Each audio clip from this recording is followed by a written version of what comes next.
Meeting is about to start. Let you know that we're being televised by Chelmsford Telemedia. First thing up on the agenda is 14 Alpha Road, an A&R, Brian Melissi.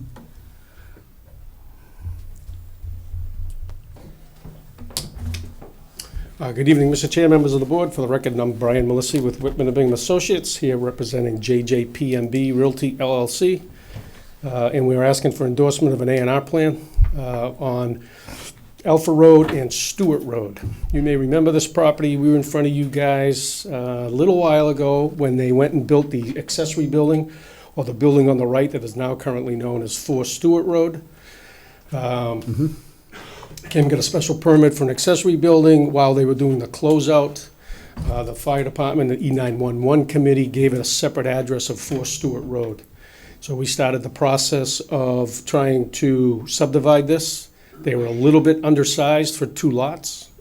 So back in the beginning of September, we went to the Zoning Board of Appeals, asked for and received an area variance.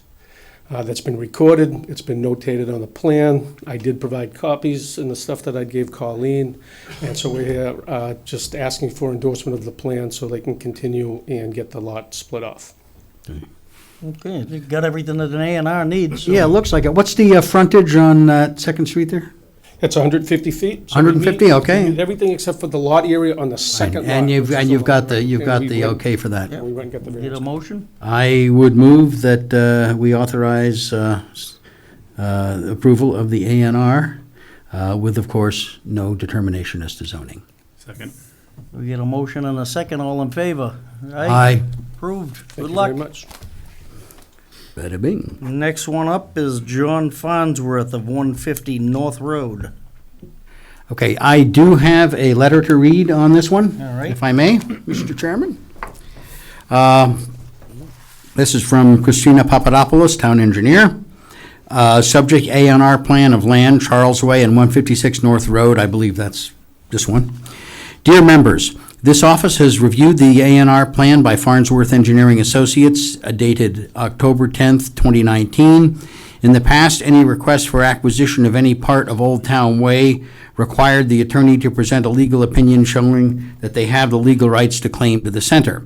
This office requests that the applicant submit a letter from an attorney. If you have any suggestions, please, or questions, please contact this office, 978-250-5228. Sincerely, Christina Papadopoulos. All right. So do we have said letter? Oh, go ahead. My name's Mike Sheehan. I live at 6 Sarah Lane in Chelmsford. The family's owned 150 North Road since 1973, and we're trying to request endorsement of our A&R plan for North Road. Basically, it's an abandoned road that when we bought it, there was no path, nothing. It was wooded, and we're had engineering work done for to absorb half of the road. And my plan that I submitted is showing the taking and showing how it's added to our property. We have an 8.17 acre lot. Okay. What's the size of the lot? The original size was 8.17. With the new lot, it's 8.65 Okay. Okay. acres.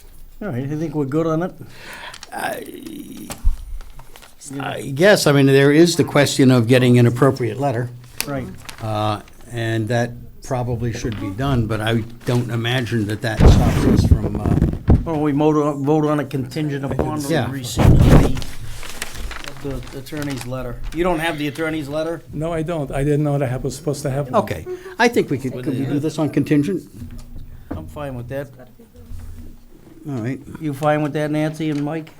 Yeah, well, I was just trying to get an idea of what it was. Contingent on receiving the letter. Okay. All right. Have at Is it. the 8 acres that a couple months ago, we reviewed? Yeah, Yeah. On Charlesway, right? Yeah. yeah. Right, so that was Yeah, when and we that's reviewed just this. adding this So little they're adding strip this to back there. those lots. Yeah. It's one lot. Reasonable enough. Right One now. lot now. Right now. Okay. All right. Okay. Well, then I would move. Mike. You're just putting it back. Yeah, okay. I would move that we grant approval of this A&R with no determination as to zoning and contingent upon receipt of an opinion letter from their attorney. Second. We got a motion and a second, all in favor? Aye. Good luck. Thank You're you. all set. Don't forget the letter. Yeah, don't forget that in as quick as you can. Did Don abstain? Is that why he walked away? he was recused He himself. recused himself? Accused, yeah. So we had to make note of that he recused Yeah, you himself? do put that in, okay. Elm Street, Pat Flaherty get another A&R. Boy, he sings aloud tonight, huh?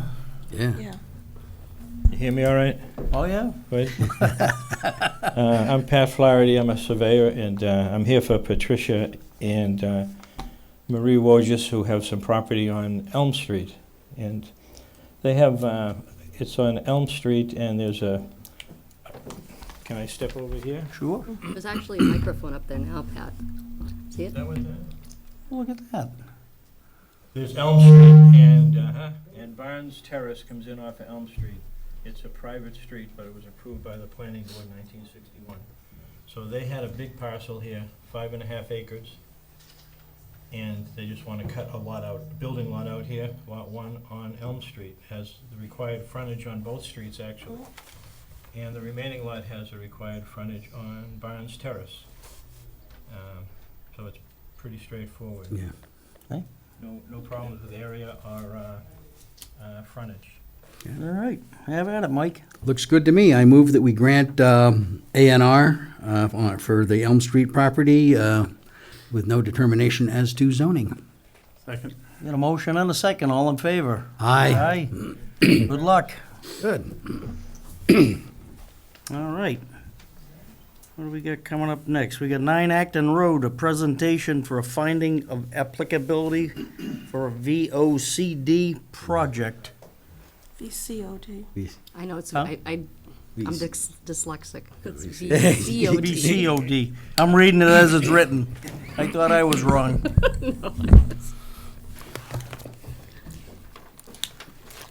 Good evening.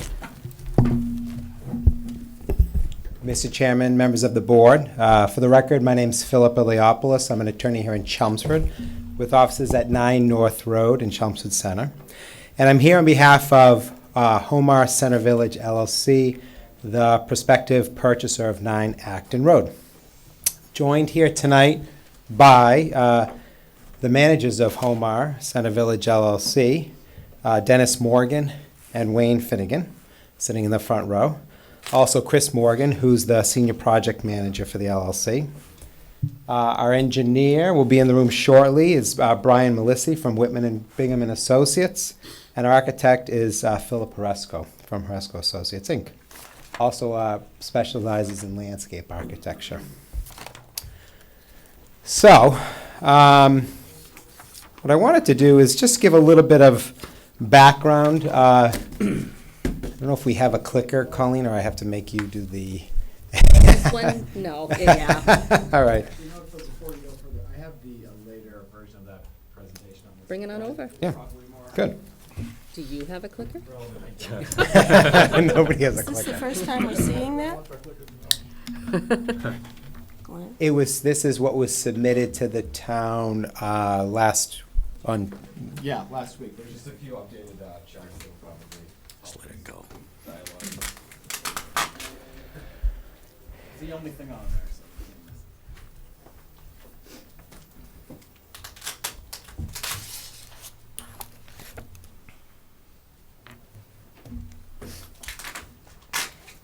great. So, what I'll have you do is, if you can scroll to the next one, Colleen, after this one. So just to tell you quickly about the team, how did we come up with Howmore? Not magical. There's really 2 development companies that have come together. Howland Development out of Wilmington. They specialize in a lot of commercial multifamily development. And then you've got Morgan Development. Both these are family-owned businesses, smaller firms, but family-owned practices. Morgan focused on some multifamily projects in Suffolk and Middlesex counties, condos, apartments, some age-restricted units, as well as some historical redevelopment. They both bring about 85 years of experience combined to this project. Our architect, as I mentioned a little bit earlier, Horesco, is an award-winning architectural firm, specializes in site planning and landscaping, and has almost 40 years of experience.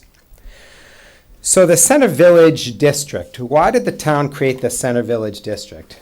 I've got a slide on that, but when you think about it, it was really to try to enhance the downtown area, to try to create some economic development, some revitalization.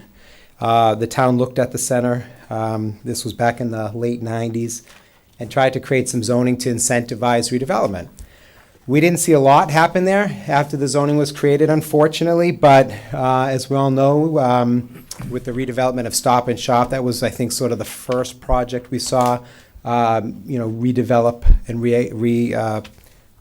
develop and create some economic redevelopment there. Certainly the Cushing property that has been transformed into a housing project was maybe the second major redevelopment project. And we see the village zoning being a huge impetus to hopefully bring this property to a more useful life. So just some background on the Center Village District. The next screen, just is sort of a talk about the master plan a little bit. And I sat on the master plan, so I've got some familiarity with it. In the master plan, the Master Plan Committee, and this was adopted by the Planning Board, really looked at the center of town and tried to determine how best to create some redevelopment and some economic incentives. And one of the things that the master plan looked at was creating more residential units in the downtown area. That there was a need to help support some of those businesses. If they were going to be revitalized, you needed to bring more people to the downtown area. Part of that was to try to develop some more housing. And so part of the zoning district was crafted to allow for more housing or mixed uses in the center of town. That wasn't previously an option. Even the affordable housing plan spoke of creating more housing opportunities in the center of town. So I can take you to the next screen if you could. As I think this board has probably heard a couple of times lately, the town put together a housing study by Fairpoint Associates. And basically what the housing study found is that there was approximately going to be about 680 units for new demand. A little more than half of those home ownership, a little bit less than half apartments. And that the Center Village was positioned to capture a lot of that demand. It also found that most of these units would be sought after by people that were a little bit older, 55 and older. And in fact, if you look at the Gristmill project, it sold out. And it sold out pretty quickly. And those prices were, very. They were not medium prices. It was a well, high price project. Minimum about $525,000 per unit there, with amenities could go above $550,000. They sold out all 32 units. Mixed some 2 people, empty nesters. Some of the buyers there have been single people, widowers or the like. So you've got a mix of 2 people, sometimes 1 person moving in there. The first closings on those projects are going to start next week. People are going to start moving in next week. So that project's going to begin. So with Stop and Shop being revitalized, with that project coming off ground, with the demand that's still there, our clients looked at this site and felt it was perfect for housing. Really, as you can see from the history of that site, there's never been a demand for commercial there. It's been sort of the same types of businesses, a dance studio. I think there was a martial arts studio. But when you look at the property, if you go on record and see what type of mortgage encumbers the property, that'll give you a sense of what it needs to sell for, and you just can't make it work in that sort of first-generation building, sort of off the beaten path, not really a commercial zone. So that's why it was looked at for this particular use. Just an aerial view of the property we're talking about. Almost 100% of the property is covered in terms of paving and building. Very, very little green space right now. It's building, 2 parking lots on either side, no drainage system that treats anything, any of the water before it goes into Beaver Brook. I don't know the age of the building, but it's, I think, older than me, because I can never remember driving by there not seeing it. And I won't tell you how old I am, but it's got to be close to more than 50 years old. Just some other existing conditions of the property itself. Colleen, if I can get you to slide forward one more. Just some different angles of the building as you approach Acton Road on the easterly side, coming off the center to the right, and the bottom is just a view from the Bartlett Park. So just a couple of different views from the street area. And then if we can go to the next slide, just some closer views of the actual building itself. Hasn't had any significant repairs or improvements in decades. Pretty much existing the way it's been for a while. The building itself really isn't salvageable for the price that you'd have to pay to buy it and keep it as is. So the proponents were before the board, I think back in July, before I was retained. And the original proposal was for a 64-unit project. It was 5 stories above the garage floor, so garage plus 5 stories, 64 units. Pretty much each floor was the exact size except maybe the top floor. The board provided input and feedback on the project. And, one of the things that the board had provided for feedback was to reduce the height, that 5 stories above grade was just too high. They looked at trying to incorporate some different design elements to try to consider setting back the property further from Acton Road, but also further from the abutter. The board asked us to look at density. They were concerned about density. You asked us to look at the size of the building, the mass of the building, and decrease not only the height, but also the size of the building, and to come back to you with a project that incorporated your feedback. And we're happy to say that we've heard you. We've come back today, and you're going to hear a presentation that accomplishes all of those objectives that the board set out for us. What we're going to be seeking is a finding of applicability by the board that the project will be classified as a VCOD project. And with that finding, we can move to the next step and really put together a submission for a public hearing with detailed drainage plans, architectural plans, landscaping plans, design plans, lighting plans, traffic, all of those elements that the board would want to see in a submission project. As the board knows, this preliminary phase gives the applicant a feeling that the project is something that the board could support and that they could take that next step and really design a project that could then be reviewed by the board in its totality.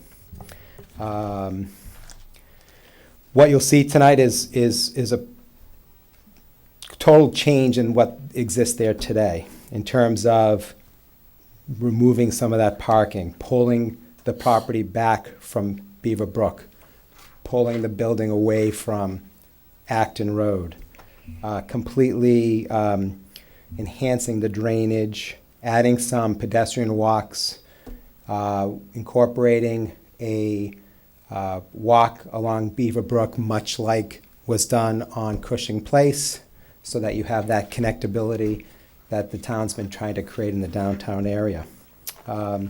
We'd also work with the Conservation Commission, and when we submit the project, to do any work near the wetlands, and maybe like we did before, look at if there's any invasive species affecting our part of the brook. We could certainly look at that as well. So, what I'm going to have, I guess I'll invite up Philip Horesco to come and introduce himself and go through the changes that were made to the architecture in the building.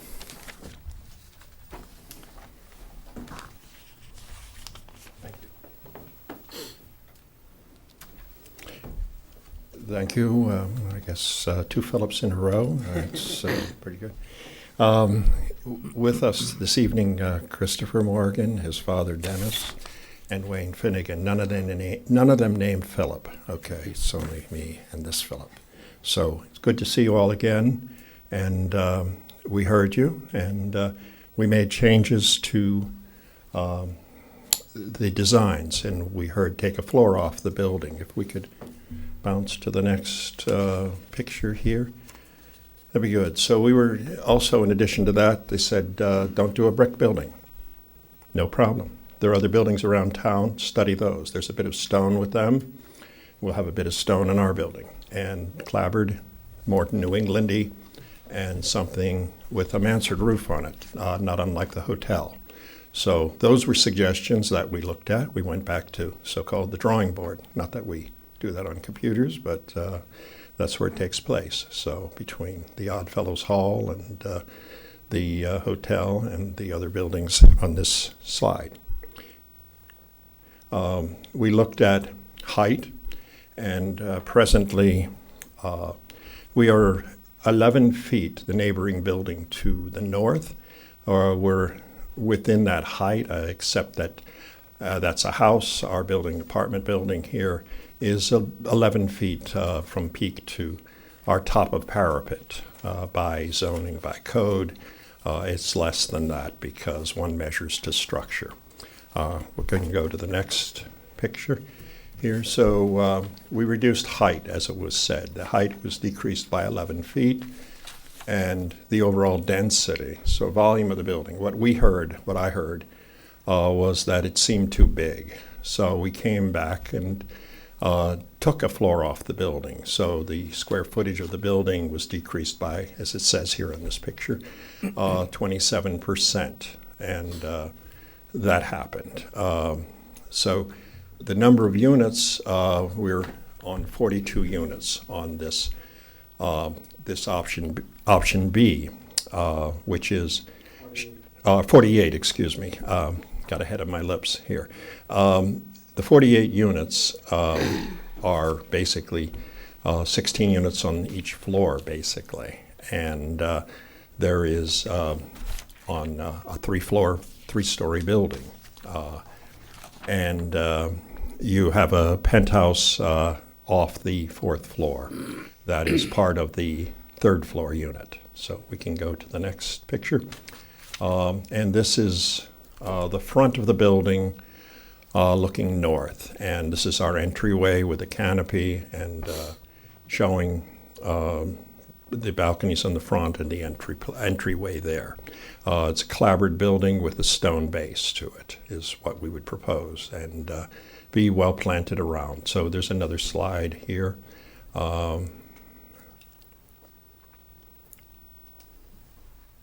And what we have here is Acton Road in the front, and it's set back from Acton Road. And what we have on the other side is the Bartlett Park. And so there's a bit of distance, far more distance than what is shown here, which is tight with the bowling alley building and the present building. So this building is not in the same location. It's set back 48 feet from the front along both wings of the building, and then the center entrance is more than 70 feet away from the front because that center portion steps back. So it kind of acts like two buildings or three buildings in a sense because of its U-shaped nature. Next picture, please. And this is a path that we're trying to create from Acton Road back into the brook. And our building is on the left at this point here. So if we can go to the following picture. The option A, after studying option B, and we're out of order, we come back with what I'd say is our preferred scheme. And it's not because there are 52 units that it's our preferred scheme. After we looked at just a straight up 16 unit, 16 unit, 16 unit scenario, we looked at this and said there's got to be a better way, a more interesting way of creating something that has less mass. And our way of doing that, again, the height was decreased, the volume was decreased, and the square footage was decreased by these numbers here, the 19%, the 18%. And they're all two-bedroom units here. So in this case, we have 16 units on the first floor, same as the other, but 14 units on the second floor, 12 units on the third floor, and 10 units on the fourth floor. So some people called it a wedding cake design. I don't know. It's a step-back design, terrace design. So the overall height is the same, basically.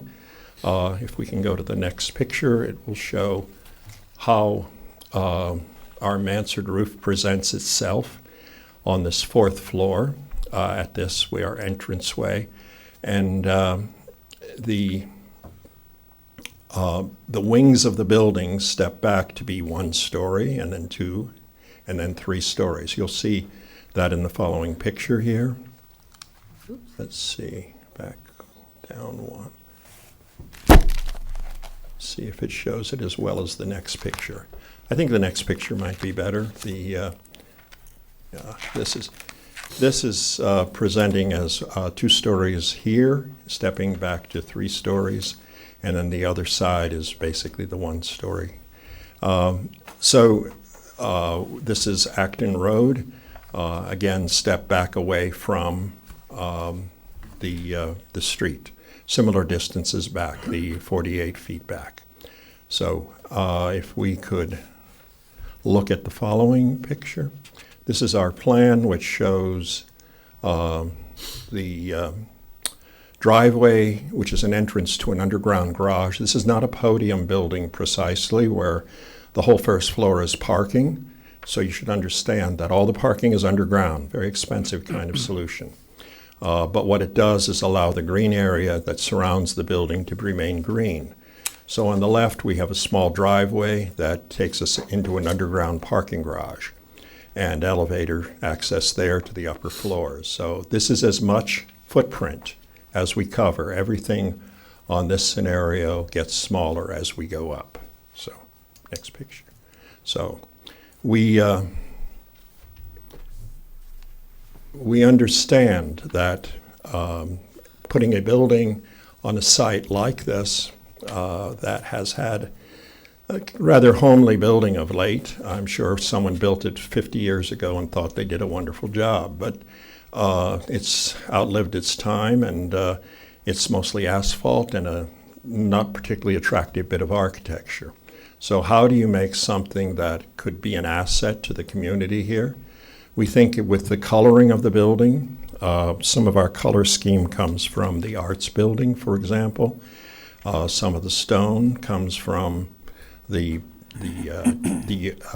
church, and the hotel mansards are, again, something like we would look at here. So this is a comparison between what is on the upper slide is the option A, and on the lower one is option B.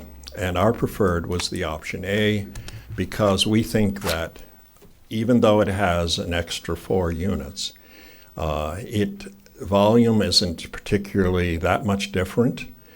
but it presents itself more as a one-story than a two-story building. It presents itself more invitingly on the street facade. So we as architects just preferred it and thought that it was worthy to present to you this evening. So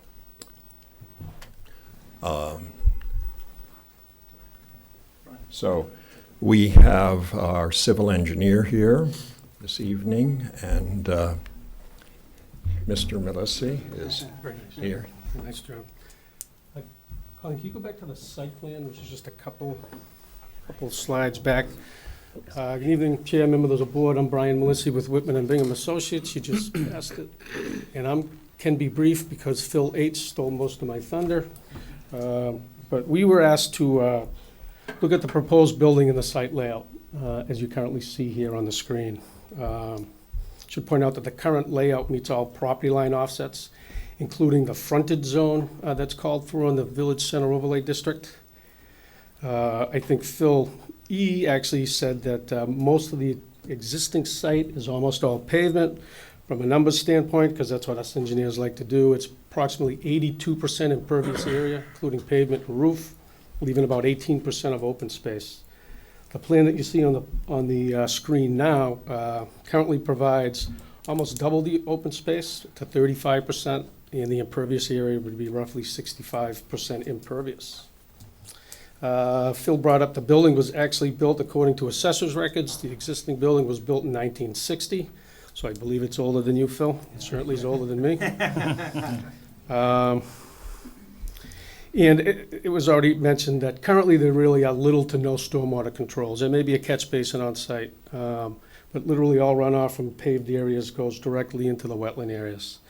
And as a new site, and we would certainly have to file with the Conservation Commission if and when we move forward, we would be held to meet all current stormwater standards and best management practices. Current layout does have its garage access to the west or the left of the page, removing it a little further away from the intersection where the gas station is. On the east side or the right side of the page, you'll see there's a path that would connect the Acton Road to the rear of the site and hopefully eventually connect into some of the brook walk visions that has been talked about with some of the Center Village committees and whatnot. Due to the green space to the, say we'll call it the northwest of the site, that green space area, and that provides area for a pocket park, I guess, is a term that was thrown about when the Win Stanley building was being thrown around. There's the upper room in there for a small dog park, and certainly would congregate some of the people, some of the residents to the rear of the site, or kind of direct them towards that brook walk area. Currently, as proposed, there are 99 spaces. 93 spaces would be below grade in a parking garage, and 6 surface spaces. Per your zoning code, for 2-bedroom units, of which somebody stated that these are all 2-bedroom units, the code requires 2 parking spaces per unit and 1 parking space for every 5 units for some overflow parking. Option B would require 106 spaces, and so we would be 7 spaces short. Option A, which is the preferred option, like you heard Philip H. talk about, would require 115 spaces per your zoning code, and so we would be just a few short there. I can throw some numbers around. Parking in these types of areas and these types of downtown areas are starting to trending towards 1.5 spaces per unit. A lot of these spaces go unused. It's underutilized space. And to do all the math, and I could run through it, option A would be at 1.69 spaces per unit after we back out the overflow spaces or the guest spaces. And the option B, we would be at 1.85 spaces per unit. So soon we'll be talking about maybe some of the waivers that we were looked at, and that's certainly going to be one of them. There was a couple more things on here, but the 2 Phils actually covered those, and I'll step back for a minute. So just to give you a couple more things which I think are important to note. As I mentioned earlier, what's trending in the downtown areas is more senior interest. I've got 2 clients buying condos in Gristmill. Both of them are retired or at least over the age of 65. We've retained a real estate broker for this project to look at it and market it, and the broker feels as though that will be the focus, that this will be marketed towards empty nesters, seniors. The plan will be to incorporate, just in case it's needed, incorporate somewhere in the back corner over here, a small dog park for use of the condominium unit owners. We did meet with some of the members of the board of directors of the Chelmsford Conservation Trust. One of the concerns that they raised was people that move in there with dogs, where they're going to have those dogs get some outdoor activity and maybe have to relieve themselves. So we thought we would need to incorporate something to address that. Also, we would incorporate in the condominium documents an acknowledgement by every buyer of the project that the park across the street is not town-owned land, that it is a private park. It's privately owned by a charitable trust, so that people understand it's not an amenity that they have full free reign over. So that was something that we felt could address also some concerns that we were hearing that night. We would also incorporate, as I mentioned before, a walkway that the town, the developers had met with Evan and Paul, and there was a desire to incorporate some more walkways to gain access to Beaver Brook, just like was done across the stream. And so that would be incorporated into the designs when we, come forward with full designs as well. The other thing I think is worth noting, just for information, is these units will be marketed at a lower price as to what's being marketed over at Gristmill. We don't know if the board lets us move forward to the next step, if it gets through that step, when it gets constructed. It's hard to know what the market will be that far out into the future. But on average, we're anticipating that in today's prices, it'll be about 20% lower than what those other ones are selling for. So you might make them a little bit more accessible to people. We also anticipate each unit getting 1 space per unit, and maybe an option where a buyer could purchase a second space. So as Brian mentioned, even though the zoning requires a certain number of spaces, we don't necessarily feel that will be a shortage. Most people will probably need 1, maybe some will need 2. So we think we'll have plenty of parking to properly market and sell the project. And it will be a condominium for sale. So it'll be built out, sold, and then managed by the unit owners, which will be Chelmsford residents.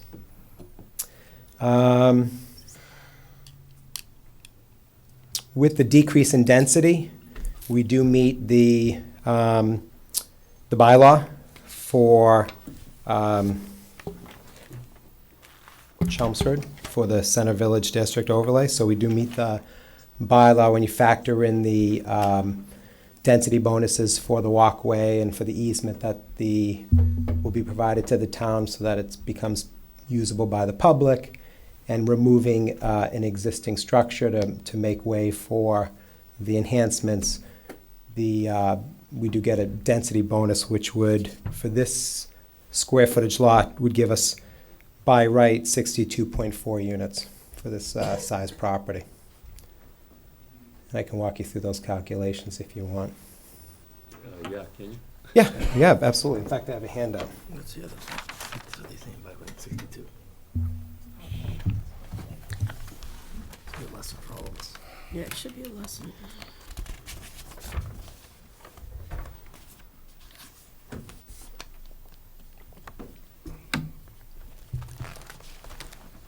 just say may I approach, I'm so used to that.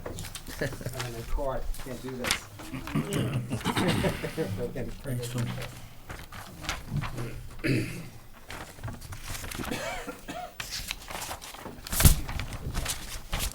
Thank you. So, if you look at, so table 2 for building design in the VCOD, what it gives you is a formula based on the total land size. So this parcel is 58,229 square feet. You've got basically 2 units for the first 5,600 square feet, and then 1,800 square feet of land per additional unit. So if you look at 58,229, you minus out the 5,600, you get 2 units. You divide the remainder by 1,800, it gives you a by right of 31.2 units. So that's what typically would be allowed in this district. But if you look at 195, 124 F1, in the bylaw, you get a 25% bonus for incorporating a walkway along Beaver Brook. You get an additional 25% bonus under F2 if you provide the town with an easement to use that walkway. And then you get a 50% bonus when the existing property is modified, such as to remove a portion of the building or parking area that will result in providing 1 or 2 above. So because we're pulling the property away from the brook and away from Acton Road, we're able to provide the walkway. We're looking at it on both sides of the building, and that would provide us with the density bonus that is given by right under the bylaw. So that's just the math of it. So you go from 31.2 units, and then basically each 25% is an additional 7.8 for a total of 62.4. And I shared those calculations, I think within the last day or two, with Evan, just to see if my math was correct. He didn't have a chance probably to look at it, but that is in the bylaw. So obviously, both option A and B are well below that limitation, but we understand that the board wanted to try to keep the density down, and that's why we looked at a smaller project.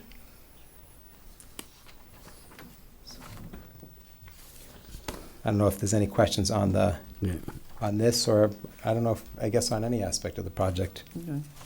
Any of you guys got any questions you want to throw out at this point? Well, I will say that I'm going to have a very good look at these calculations, because the jump from effectively 8 units to 32 units strikes me as very, very large. And 8 to 32 or 32 to 64? No, 8 to 32, let alone 58. So I'm going to have to study this in some detail. I'm certainly not going to be able to come to any conclusion tonight. Right. And this was the same methodology that the board looked at in approving the density of the Winstanley project over at Grist Mill. By the They had way, a larger tract of land, so it allowed for 70, I think by right, 72 units. Okay. Now, a question for Evan. The Winstanley project, is that also technically within, that's within the district? Okay, that's what I thought. Yes. The 8 units you're referring to is per building. Yeah. But not total. So let's not overcomplicate this table. No, well, we start with 6 per acre times 1.3 is 8 per acre. That's 8. Now, there may be other rules for. That's per building. Right. That's per Okay. building. There's also same It's column stated, multifamily. okay, it's stated here per acre, and that's what confuses me a little bit. Within what, the table or a narrative? Well, I'm reading his per table 1 narrative here. And Oh, his- this is obviously why I'm going to have to spend some time and understand this. Right, so I had, Yeah. I had sent the board a couple emails Did not receive any responses. I've also indicated I'm more than happy to answer questions. Maybe we need a work session to go through the Center Village Overlay District, so the board understands it a little bit We may better. very well. But there's multiple, Yeah. the purpose of the overlay, Yeah. there's multiple paths to get to any desired outcome. There's no one size fits all for the Okay. overlays. If that were the case, the overlays wouldn't exist. But then, of course, the overlays are also at the option of the Of course, planning board. of course. So Right. they're hardly by There's no other way, right. there's no other way to do it. Yeah, no other way to do it, exactly. Right. I just Okay. wanted to explain to the board that we would not be requesting any special permit for density. We Okay. could use the waivers to get to that. Well, again, we're not If, we're not looking for if we were to 62. grant the waivers. Well, we wouldn't need a waiver for Wouldn't need the density. waivers, We don't need a waiver for density because we're now either 48 or 52. Okay, So just to clarify, Yeah. anything over 4 units requires a special permit. right, Okay, just on its the- existence. The use as 4 or more multifamily dwelling units requires a special permit. Of course. I think what the attorney is referring to is if once you get beyond the notion of the fact that the residential project, whether it's 4, 8, Yeah, or whatever it 32, be. 64, that requires a special permit within the zoning bylaw itself, the overlay. There's a formula to determine how you get to Right. units per acre. What Philip refers to as by right, I would refer to as a baseline. Okay, So 32 is baseline, then you apply whatever density bonuses are applicable. okay. But within the context, it's still a special permit. In order, it requires the planning board to do its discretion and figure out whether this is a Okay. good project. Well, I think this may call for a concerted work session to understand this. Figure it out. Yeah, again, Yeah. spirit are not to overcomplicate Right. the bylaw, because the bylaw is complicated. Right. Yes. But the spirit and intent of the Yeah. overlays, applicability, is for the board not to have to thread the needle on the zoning. But it's an opportunity for a high-level presentation, Yep. conceptual level, and as the attorney indicated, to see if the board is willing to allow the applicant to proceed further. Yeah, understood. Right. And I didn't mean to imply that this project doesn't need to be approved by this board. Oh, we know. Or the project's We all by know right. that, Phil. I just wanted to sort of walk through if the project went through the proper Yeah. approval process, a 62.4 unit project could be built based on the bylaw, if the applicant was willing to provide those benefits to the town. Okay. And that's the town, in crafting the bylaw, wanted to encourage the applicants that were along Beaverbrook to Okay. provide these, so they gave incentive bonuses. So if the 32 is the baseline, which I agree with Evan, then the bonuses of 25, 25, 50 get you up to close to 64. I got a question As, for as Evan. looking at it first, I was as confused as everybody on this, trying to figure out the unit count, but now that you've put it through, it kind of makes sense. That if it actually fits into the by right part of it, then, It's just based on the size of the building. You can put a certain number of units per square feet of land. It was easier on the Gristmill project because they had 3 acres to deal with. We only had Yeah. 1.3. when you first look at all the charts and everything, though, it's very deceiving, looking at it saying, I looked at it for hours trying to figure out where the numbers all fell into, but I couldn't figure it out. Well, and I That's why think you it guys was, get the big bucks. I think it was missed in July that no one really walked you through this, and I Right. looked at it, and truth be told, it took me, and really was the last week or two that I really looked at the chart and said, wait a minute, what about, I missed these density bonuses. Well, if we yeah, provided. and part of the reason I'm pushing here a little bit is because I recall what the initial concept was when some of this was going through. And the idea was that you were going to be looking at a storefront row That's right. with maybe apartments on the second floor. And we were talking, at least at the time this was being visualized, we were imagining, people were imagining very much lower densities than this is reflecting. And I think it would be very useful for us to understand how that transition came about. I Well- think we need to really go back and take a look at it in a work session. Yeah. Because what is being presented tonight to us is being presented to us as a multifamily building, according to this overlay. And the thing we have to be concerned about there is that this property, this particular property we're looking at, is a CV frontage property per this overlay. It's not just a CV property, but it's a CV frontage property. And there are special requirements for CV frontage properties within the overlay.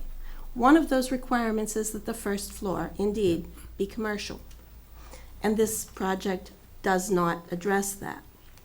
So in a CV frontage zone, the multifamily column of data that is referred to in this calculation is not applicable. You have to use one of the columns that is a mixed use, whether it is small, medium, mixed use buildings or live-work units. Because those are the only ones that the CV frontage applies to in here. So that has a different set of requirements. It has a higher number of maximum number of dwelling units, but it does not give you the lot area, lenient lot area of the multifamily building that's being used in these calculations. We need to do a work session and pour through this. I would agree. I would agree. Yeah, not to overcomplicate it. Your work session is really, do you believe this site is appropriate for Well- commercial or retail? Well, that question is related to this question. Just at a high level, simple Mm-hmm. determination.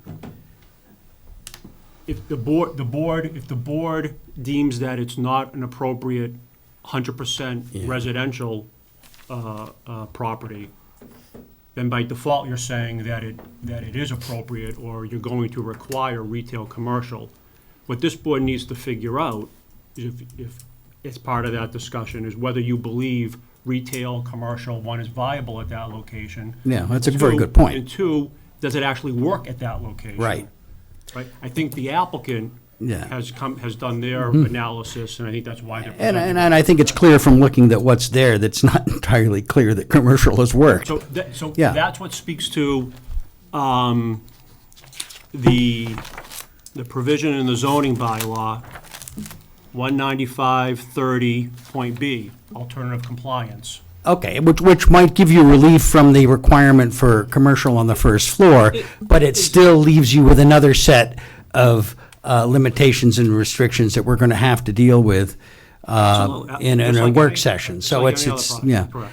Well, we would, and Yeah. what we would hope is that it would be a collaborative effort. I mean, we're presenting a project to you, so it wouldn't make sense to me that while we're presenting a project, that the board goes off and has a work session about our project. We should, this is what the forum is meant to, for us to hear what the board's concerns are and see if we can answer or Well, I address think them. we have the work session at the next meeting with you guys Yeah, that would be. prior to the meeting, and then we'll go into the meeting afterwards. Okay, and this is, I'm speaking the technical half of this, because I think we really do need to understand what is acceptable there and what isn't. There's the gut feel half of this, which in fact was a little more than gut feel. I mean, we have to make determinations as to appropriateness. I believe that, I think we'll find that in the VCOD determination. And actually, I think that may be where people are having a bigger problem. And again, I certainly am. well, and what I want to try to bring the board back to is certainly in July, you saw a much bigger project. Right. It was somewhere between 20 and 25% larger. Yeah, and in fact, you did cut it down per our commentary. Right, and so I think, whether it's 48, 52, I think that the applicant looked at the site never was contemplating commercial and Okay, residential. So I'm that's not fine. sure where that misconception may have come from. They looked at the site and said, Oh, this we know site- they weren't contemplating it. They looked at it right away and said, this That's site clear. for 50-plus years Yeah. has not made it as a Right. commercial site. No, and it It's never not has. going to make it as a commercial site. No, I would agree. You couldn't, I looked at the math, I looked at the cost of the building, I looked at what you would need to get for rents to make it work, and you can't get those rents No. in the downtown area, let alone, sort of a little bit off the beaten path. So commercial doesn't work. To give you some perspective, if you found someone who was willing to do a mixed commercial and residential on this size site, based on the VCOD chart, you could put a 20,000 square foot commercial property, and then you could put 12 residential units. Right. And if you can get the density bonus, if you incorporate the pass and the easement, and you get the density bonus, you can double that to 24 units. Right. Which would give you a building that's 45,000 square feet in size, commercial, residential. This building, as is being proposed, is 50,000? So you're not It's talking. about, sounds very Yeah. similar. Right. But I just don't think the commercial would work, and my clients wouldn't be interested. No, and I think we all agree on that. I don't think we really have to discuss whether there's actually going to be And commercial that's there. what speaks to your point. Yeah. Just because something can comply with the bylaw doesn't mean that the board thinks it's the right project. Well, it may not be, but we're still going to have to apply some of the thinking that applied to that frontage zone in determining applicability. I mean, Right. it may be as simple as saying, okay, we would allow 24 plus commercial on the first, we throw away commercial on the floors and it gets to Absolutely. 30. I don't know. That's the kind of calculation you'd have to do. Okay, good.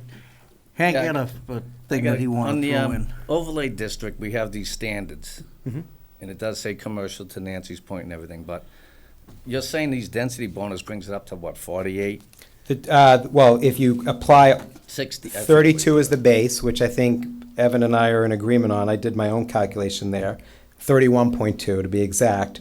And you add in a density bonus of 25%, you add additional 7.8 units, another 25%, you get additional 7.8, another 50% by taking down the building and the parking to make way for the path and the easement, you get another 15.6. So 62.4 is what would be Right, the number. allowed based on the size of this lot. Leading up to my question, so the standards say 3 stories, 35 feet in height. So if we stick to that, you're never gonna reach these density bonuses. The 62 or whatever, Well, yeah. And hardly any of them. It should be 32 units, 3 stories, according to the standards. So Well, you I'm could asking still- if the density yeah. bonus. You could if still we- get- if you could we still get keep the you at 3 density- stories, right. You're not gonna be able to get your full density bonuses, so I don't know how that. That I works. haven't looked at. Right. I think I don't think you could get to 48 or 52. Right. We're not asking for 60, we're asking for 48. 48, Right. yeah. I'm just talking about the stories, the Right. height, which is in the standards, so I'm saying if we stick to that height, Right. then it changes everything. keep in So- mind- It's one of the many criteria that Right. Mike is referring to. The But board- my the- question is that density bonuses doesn't hold water to all the, you know what I mean? If you can't go 4 stories, you're just. Correct. The board Right, it's may not enough, decide that one of the criteria that you deem not to have flexibility is height. Right. If that's the case, well, then they may not physically be able to build 54 units. Maybe they can, but it's only 3 stories. Right. Everywhere within the bylaw, there's levers you can push and pull Right. to try to massage where you want the project to go. Anytime you put a restrictive cap on it, that reduces the ability for you to massage and manipulate the project to where you want it to be. Right, but I'm just going by the standards. It says, like Nancy So- said, commercial, 3 stories. So all the standards have flexibility. Right. For example, if the board wanted to approve a tiered building because you thought it was a good design and a good project, the bylaw allows you to do that. It also allows you to say 3 stories is 3 stories. Right. Yeah. Well, it's clearly the bylaw allows this board a great deal of flexibility. I'm not entirely sure it would be a good idea for us to utilize all of that flexibility. Otherwise, it wouldn't be flexibility anymore. I have a question, too. Yeah. Go ahead, Has anybody talked to the fire department? Because discussions I had heard that they were concerned about access to the side That would, building. right, so that would all be part of the formal process. So at this But stage, we I wouldn't understand that. typically do that. You may want to take and reach out and talk to them, Yep. because what they're talking about would crimp your style. Yep, Just before you go and start spending more money, it may be worth it to talk to them, because I don't want to take and put words in their mouth, but, you know, they may want to see access on the right-hand side of that road, of that building, so Yep. that they could get, they've had two Besides that. apartment fires in town, and they have an idea on how they want to handle them now. yep. Now, That's something we would definitely do, and we you can have, certainly do. it may be worth it just to talk to them before. Sooner rather than later. Yeah, sooner rather than later. I mean, you can go in and have an informal discussion with them. You Yeah. don't have to have. Absolutely. Absolutely. No, we would definitely do that. Again, typically, just at this phase, you're just doing a very high-level feel of the project to get the board's sense before you start to do real design work that the fire department might require, but certainly we can talk to them for sure. I It's a think good it may idea. be worth it to talk to them, just because they might be requiring a little bit more of a restriction than you're planning on, and that may throw a monkey wrench into some things that you've already planned. Maybe not. It's worth it to have the conversation with them, go in and, before you spend a ton of money, and I think, you know, we definitely should have a work session and Yeah. The other thing work on this a too, little bit. just to talk about the height piece for a second. The town has approved at Gristmill a 4-story project, so that's certainly something that the town's It looked certainly at, can but be. also was significantly higher. At the height on coming up Cushing Place, it was that building 63 feet. And on the front entrance, it's about 52 feet. Yeah, and it's also very considerably set back from Yeah, all the main and- roads compared to this. And we would never look to do Right. that size project, It's not but. beside a residential property. Yeah. Mike, did you have a comment you want to throw Yeah, out? I was wondering, Phil, can you list out for us all of the waivers that this group is looking for in Yes. the next phase? So we haven't wouldn't talked be, about them yeah, tonight. we wouldn't be looking for a waiver per se for density. We'd be relying on the density bonuses and the Yep. size of the lot. We'd be looking for a waiver on parking. But, you know, I think Brian mentioned it, we're about 10% light, depending on Well, if you can what. clarify that, because he said option A, option B, he listed out exactly Yeah, yeah. what it was. Option B, he said, oh, a few short. Yeah, So so- what's a few short? So we would need 7 more spaces You're on option B. short 7 spots. Correct, Okay. You correct. could probably make them up if they put in the compact cars parking We could do spots that, as well. absolutely, yeah. We could do, or we could do the sort of tandem parking. If you buy a unit, We've allowed that you before in the get past. one and one in front of each other and you move your own car. So Yep. we don't, honestly, if the board said we only want you to build 75 spaces, we'd consider that. Right. You know, my building, we had to build 56 spaces by the bylaw. That parking lot is never even half filled. We Right. didn't need them. But we've built them based on the bylaw. So we don't think we're ever going to need 100 spaces for this project for 48 or 52 units, honestly. But technically, we would need a waiver for parking. We would need a waiver for height because we're 9 feet over what the by right height is. So we'd need a waiver from the board for height. And that would be it. We wouldn't need any setback waivers, any open space waivers. We need front, rear, side setbacks. I mean, Brian, no other waivers really, right, except those 2, which is unusual for a project of this size. Right. We would have to go before conservation. Certainly, the project would have to be approved by conservation because we're within, 30 feet of the Right. the river, let alone the wetlands. Yeah, The good thing, you paved right up to the river. Right now we are. So we'll pull some of that back. And again, what we are hoping for is maybe some more specific feedback. The board had expressed knock off a floor, lower the number of units. Maybe, it would be nice to get some more feedback. Yeah. Do you guys have a drop dead number where it will work and where it won't work? This is what would work. You're at what, the 48? 48 to 52. Okay. They prefer the 52. They can make it work at the 48, but all you have to do is go online. You'll see what size mortgage is on the property, and that'll give you a sense of what the owner has to sell it for. Right. And in order for anyone to buy that property, whether they're going to knock it down and build a commercial building or whatnot, they've got to make the numbers work in order to acquire it. So it's more than 2 times the acquisition cost of Gristmill, I can tell you that. Wow. And that's creating a major problem for, that's why that property's been on the market for years. No one will touch it because you can't make it work. Well, I gotta say, that worries me a little bit, because I'm a bit uneasy when financial problems of private property owners become drivers of major planning board decisions. But that's the reality. No, That's the what's I there. see I understand the reality, but The overlay the reality was written made. to capture these kinds of projects. Not just the center village, but the COID as well. There are many, many projects, properties in town. That fall into this. That are first generation, and the current property owner is doing little or nothing to improve the property. Yes, unfortunately, we've seen that. And Michael, I was just responding to the chairman's question of Right. where are we at with, Yeah. Yeah. where I'm can just- you make this No, project right. economically I'm feasible? just trying to get a grasp That's- on, Yeah, it just doesn't work right. Okay. to build 16 or 32 units there. All right. And that's why Well, that's moved. worth knowing. That is the Couple issue. more, Mike? Can you just clarify, I see on the architectural renderings, I've heard there's single stories, but all I see is 2 stories.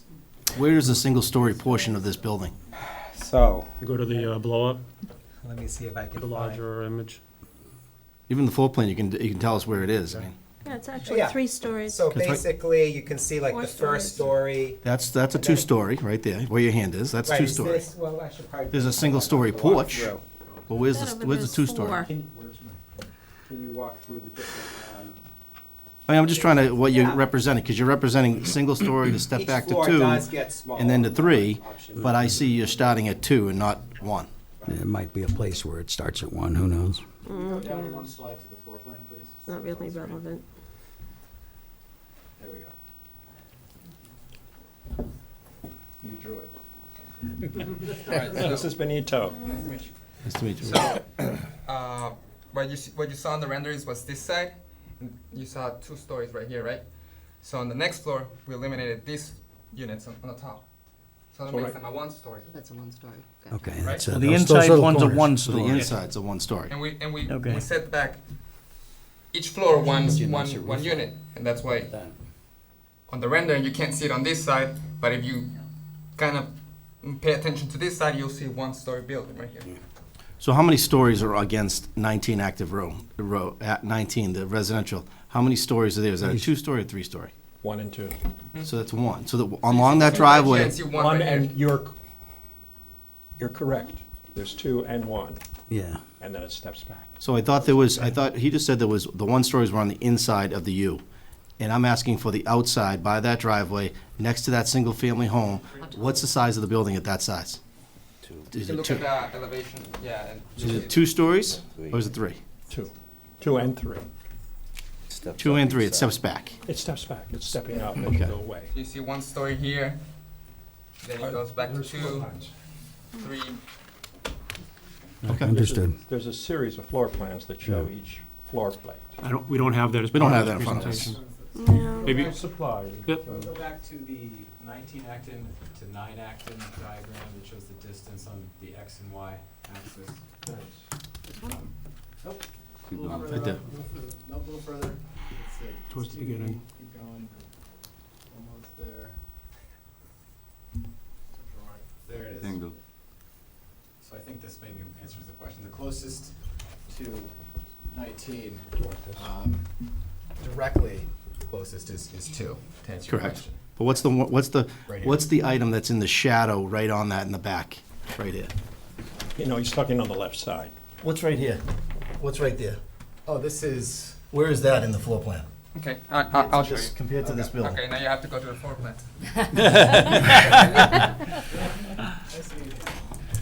Is it on the same elevation, on the west elevation? Would be almost, it would be right here. Yeah, okay. So it's way to the back. You know where? Yeah. So if I'm sitting at that house looking out, I'm looking at a two-story building to the right, and then it steps up to 3 stories, and then all potentially the way 4. to the back. To the back. So it's on that same elevation, It's on that same face. on that same plane, right there. Okay. Okay.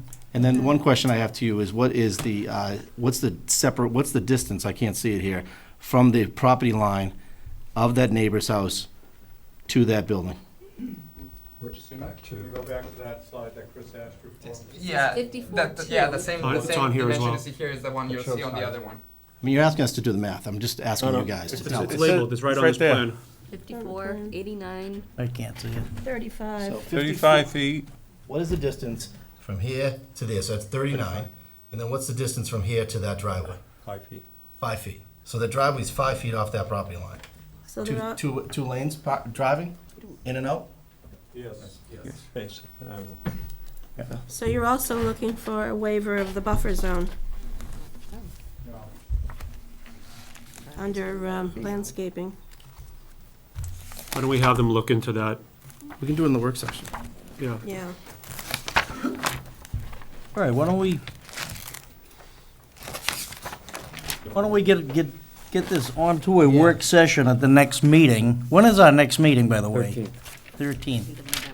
Okay, why don't we schedule this as a work session prior to the meeting? Time's good, 6:30? I'll make it 6. 6 I is can good. certainly show up. This is good for everybody? Yeah, we'll do it for 6. 6 p.m.?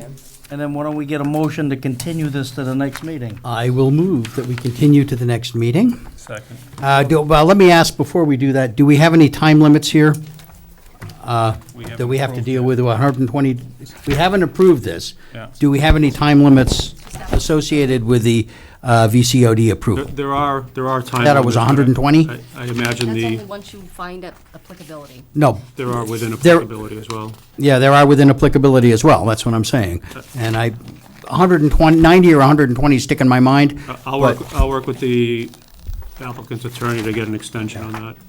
Okay, if we need it, I mean, I'm not sure that I we think need it's it yet. 120, but I'll look Yeah, at it. that was and- my hunch. It gives us 3 months to get going. It does, and I don't want Time. to be invoking anything there unless we need to. Yeah, no, we If wouldn't, we we can wouldn't come to hold you. agreement on I know. the applicability, I don't think we're gonna beat this up too bad. It's, I think it'll, No, well, Yeah. if the applicability yeah.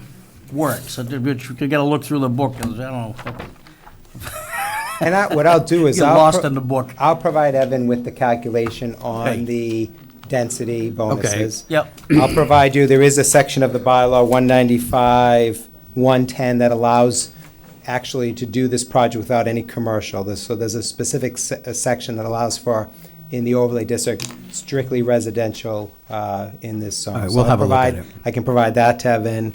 I'll provide the buffers. I think the buffer is only 5 feet. Yep. But we can check that. Okay. So I can give you some of this ahead of time, so you have Yeah. a chance to look at it before we yeah, meet. you can email that all out to us. Yeah. So we get it, all right. Anything else the board would want to see for that And we'll, floor plans, they need to. floor plan? Yeah, get us some nice floor plans so we can figure out what's what. Yeah. Each floor plan, so you'll see how it's. Nice, nice. Okay, I apologize for. No, it's- if it's any of that we render- Throw the parking garage in too, so we can look at that. But we have that plan already. So we asked I personally asked at the last meeting for an elevation from that neighbor's house. You're showing it from Acton Road, but you're not showing it from that house. If this is computer aided, can you show it move the point of vision? Yeah. From the owner's house, so what that So owner's that gonna way see? versus He this way. speaks CAD. Going, Cross-section. You have it on CAD already. yeah. How this is moving. Put it right next to the house, on that porch of the house. Show me right from what they're gonna see from their porch. What's that building gonna look I'd like? love to have access to the house.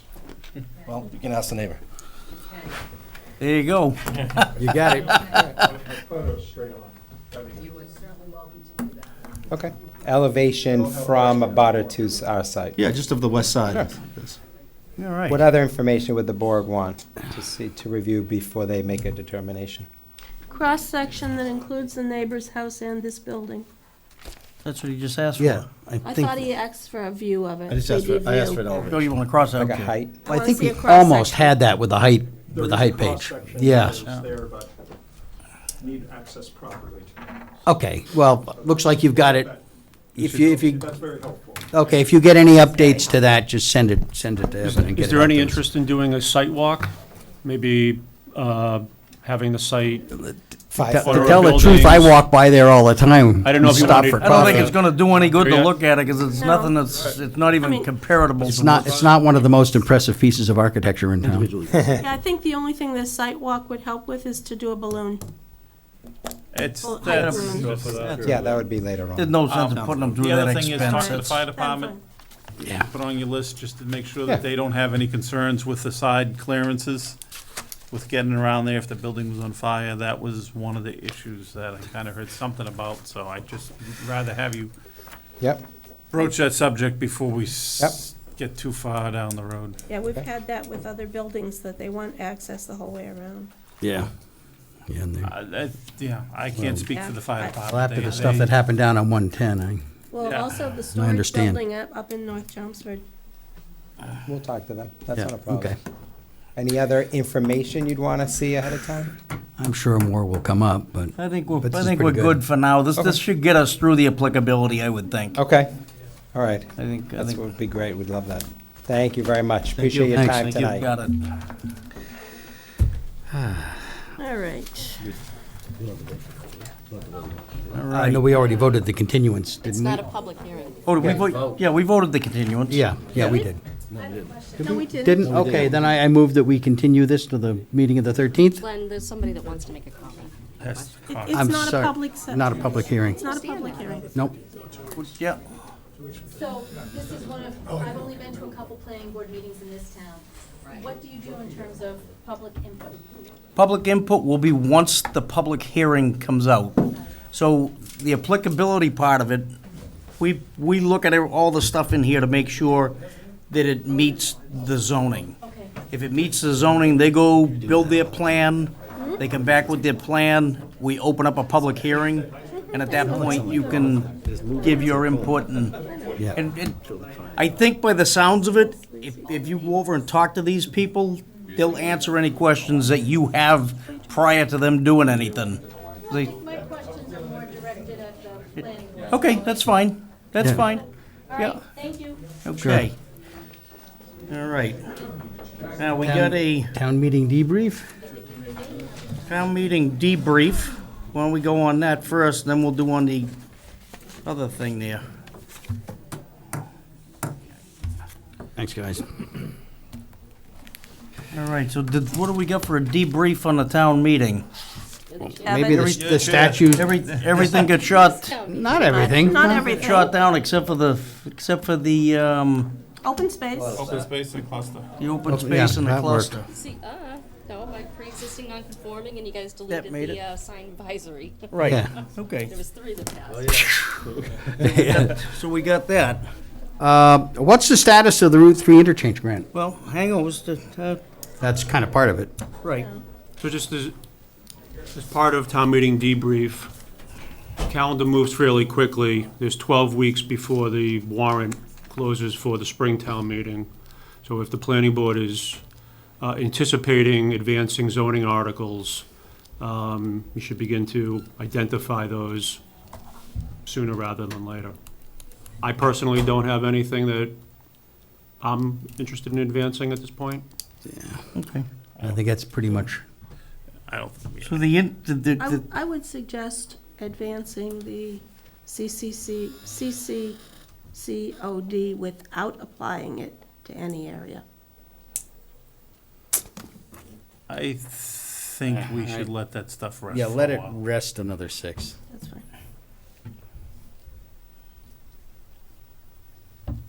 All right, on the Indus interchange grant thing.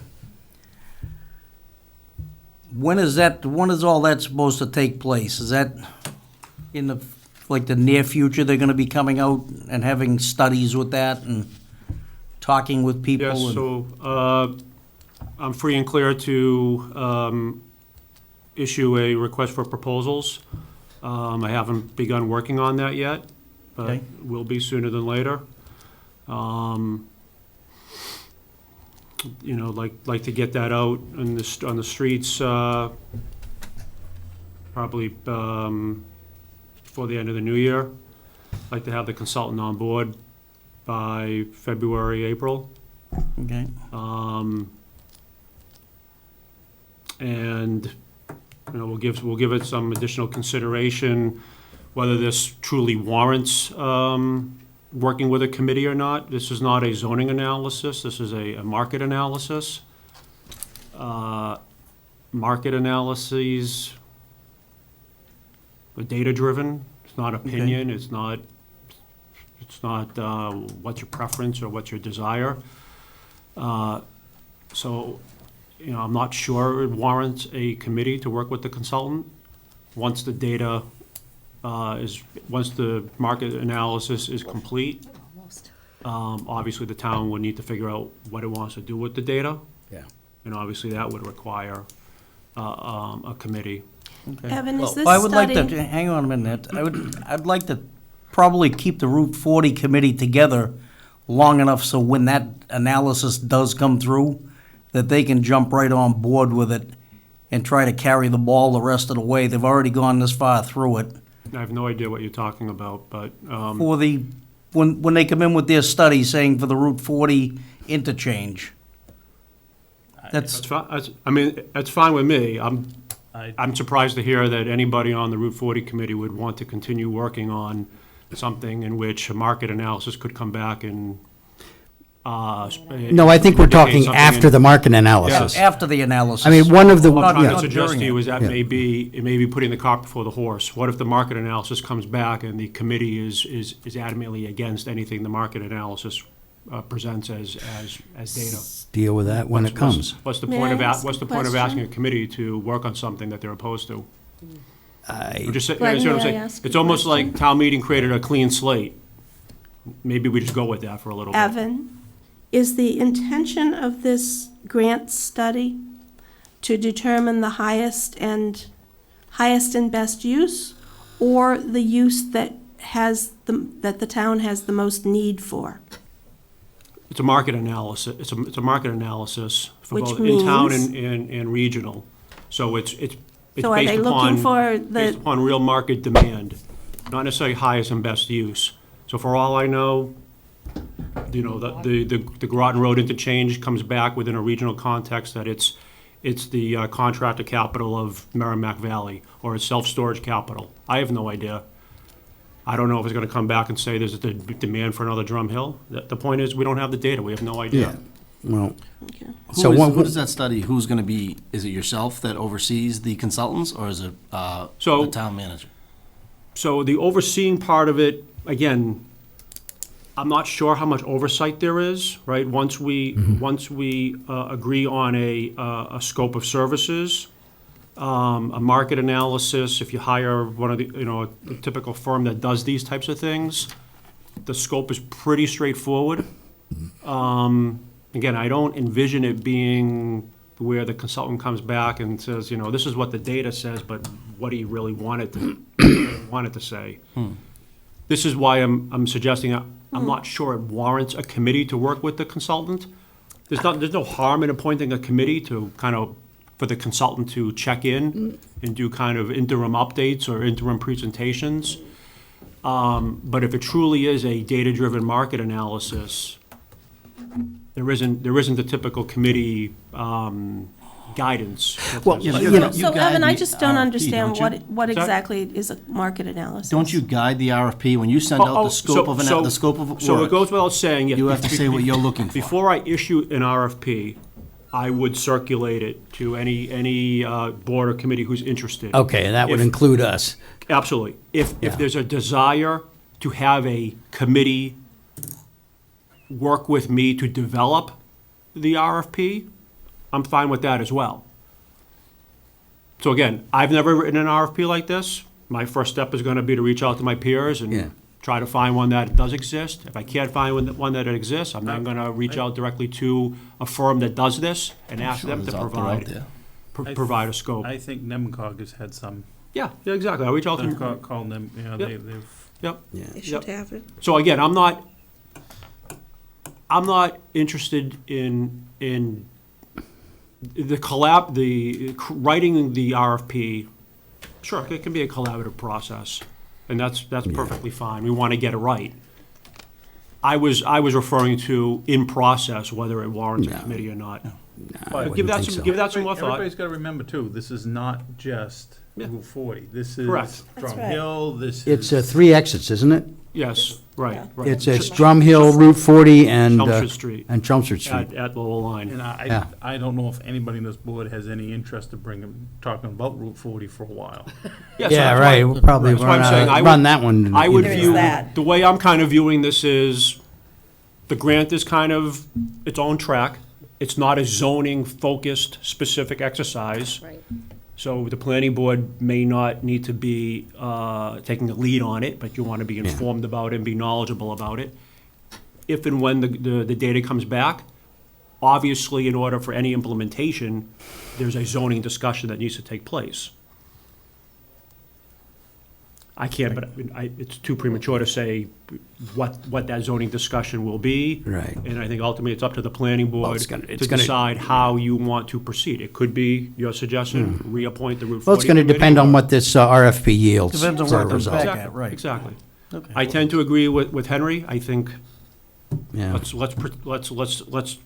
go with a clean slate. No one's asking for anything to be done. There's no, according to what you may have heard at town meeting, some would say wait for the market. Well, that was a strong, Yeah, so- Yeah. a I think if the planning board strong proceeds sentiment that at way, town meeting. I think it's You know, a fine. lot of people voted based on, let's hold off and see what this group says. And I think we ought to do that. Or see what this consultant, or what this RFP yields. So I'll update you accordingly. Okay. Like I said, I don't intend to draft it in a vacuum and issue it in a vacuum. That wouldn't serve anyone, beneficial purpose. Good. So this market analysis, from what I've dealt in the past, it's gonna say like Route 40 is a need for, just say a gas station. I'm just saying, so. It's not even gonna list It's uses. gonna say, it's gonna say needs, right? It's Yeah, it's gonna say, look at what the market the wants. regional and the local market, and do a market analysis. So just say, So it's not for an gonna be zoning, example- it's not gonna be constrained by existing Right, zoning. I get that. So that's my point. So say Drum Hill, they could say across from the police station where the kids park, there's a need for a gas station there. And I'm just using these as an example. So then we would be tasked if we want to rezone it to put that there. But it's gonna be, it's gonna be for what type of businesses are gonna be needed in those areas. I don't know if it's gonna be that specific, Right. gas stations. No, I'm saying It could be like businesses. retail services, commercial, office, hotel. Right. Kind of what the uses we have in our use table. I don't know how far the money's gonna go. Right. It'd How be, in it'd be depth he's great, gonna it'd be go. great if they could get down to a level of detail saying, yes, a gas station, yes, a supermarket, or yes for this. I don't know if the money will go that far or not. Because when I've been involved in a few, and one of the things they do is medium income, like, if you want a marshal there, they're gonna look at the income of the people in Exactly. the area and see if it's gonna And that's fly where or I not. think NIMCOG comes in. They have all that Yes. baseline data. Right. Exactly. All right, so that'll What get they that. say. Not yet. I got one more thing. Darn. I got a question. This thing here, was that your doing? Why would you think I would put something out there that says planning board? Because there's Include only 3 myself. people that could put that ad on the back page of the newspaper, and it wasn't the other The ad 2. on the back page of the newspaper. I'm just asking a question. Anybody can do that. Why would I put my? I'm just asking a why- question. Why would planning board, why Can I would I take a throw look? myself in with a planning board? I'm just asking a question. And I'm just telling you. Because the word out there is that it was you. And there's a lot of words out there that revolve around me right now, and it kind of stems from some people on this table here. Right. Which unfortunately, I had very little to do with what goes on Route 40. And in fact, I think there's members at this table that have a greater stake at Route 40 than I did, ever.